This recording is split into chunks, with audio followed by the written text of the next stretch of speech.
Ndraf raporti I progresit për Maqedoninë e Veriut I përgatitur nga raportuesi Thomas Vajc, u sulmua me 313 amendamente.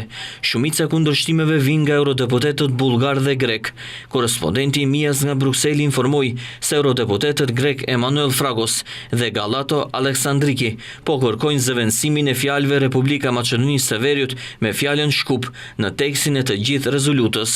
Eurodeputeti bullgar Ivajlo Valchev propozon që në pjesën hyrëse të raportit të përfshihet edhe marrëveshja e fqinjësisë së mirë me Bullgarinë dhe protokollet e nënshkruara. Lidhur me ndryshimet kushtetuese, autori I raportit ka kërkuar që në vend në versionin fillestar të thuhet se Maqedonia duhet të miratojë amendamentet kushtetuese të pazbatuara në përputhje me zotimet e saj, në mënyrë që negociatat për antarësim të fillojnë shpejt, të thuhet se negociatat duhet të fillojnë menjëherë.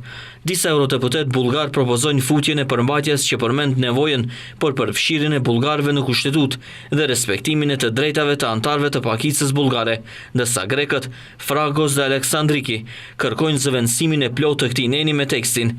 Varen se shkupi në asnjë mënyrë nuk ka ndërmarr hapat e nevojshme për të bashkuar me BE-n dhe për të lidhur me politikën e jashtme të hyrjes në BE.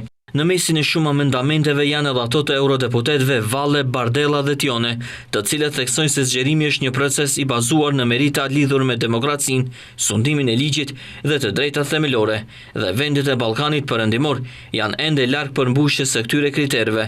Disa eurodeputetë që mbështesin integrimin e Maqedonisë së Veriut I bëjnë thirrje Këshillit Evropian që të ofrojnë mbështetje për fillimin e negociatave për antarësim pas përmbushjes së kushteve në kornizën negociuese.